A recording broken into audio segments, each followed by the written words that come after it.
Mister Jayadev, இந்த மனித சமுதாயத்துக்காக பல நோய்களுக்கு நீங்க மருந்து கண்டுபிடிச்சிருக்கீங்க. அதனால பல பேர் பழைச்சிருக்காங்க.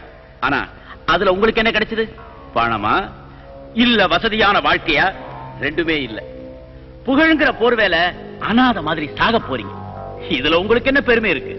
இதை நான் பெருமையா நினைக்கல, மனித சமுதாயத்தை காப்பாத்துறத ஒரு கடமையா நினைக்கிறேன்.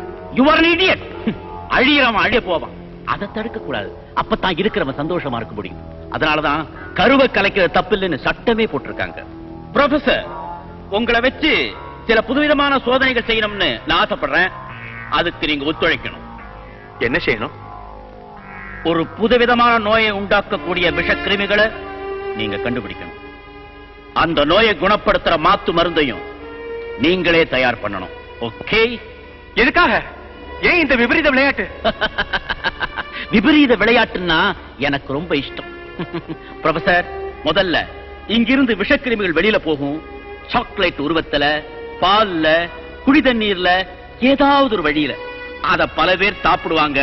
சாப்பிட்டவங்க எல்லாருமே நோய்க்கு ஆளாவாங்க. சில பேர் சாவாங்க. இந்த சாவுகள் சமுதாயத்தில் ஒரு பெரிய பீதி ஏற்படுத்தும். நோயினால் அவஸ்தப்படுறவங்க அதிலே தப்பிச்சுக்கிறதுக்காக நாம கண்டுபிடிக்கிற மாத்து மருந்த என்ன விலையானாலும் கொடுத்து வாங்குவாங்க. எப்படி ஐடியா? அக்கிரமம், அநியாயம். Shut up. நான் சொல்ற வேலையை நீங்க செஞ்சா போதும். அதனால வர பழி பாவத்தை நான் ஏத்துக்கிறேன். முடியாது. மனச்சாட்சிக்கு விரோதமா, மனித குலத்துக்கு விரோதமா நான் எதையும் செய்ய மாட்டேன். மனித குலம் பெருசா இல்ல உங்க உயிர் பெருசா நல்லா யோசனை பண்ணி பாத்துக்கங்க. என்ன ஆனாலும் சரி, என் முடிவு இதுதான். Very good. உங்க தைரியத்தை நான் ரொம்ப பாராட்டுறேன். அதுக்கு பரிசு தர வேண்டாமா? மூர்த்தி,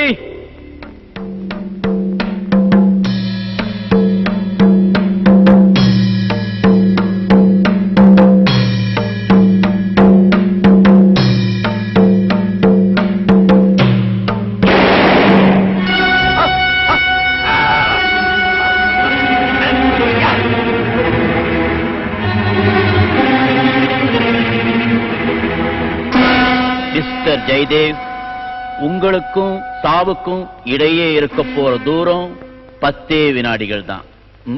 என்ன சொல்றீங்க? 10, 9, 8, 7, 6, 5, 4, 3, 2. சரி சரி, நீ சொல்றபடியே செய்றேன். Good boy.